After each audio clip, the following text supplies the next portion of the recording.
Militer Rusia membagikan rekaman penghancuran nasionalis Ukraina.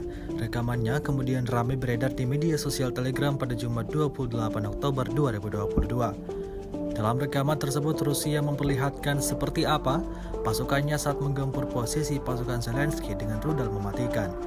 Video berdurasi 17 detik itu diisi dengan ledakan-ledakan yang mengguncang di beberapa titik persembunyian Ukraina. Jelas terlihat salah satu tank Ukraina yang sedang beroperasi dihantam oleh serangan pasukan Rusia. Insiden ini diklaim Vladimir Putin sebagai lanjutan kerugian yang didapatkan pasukan Ukraina.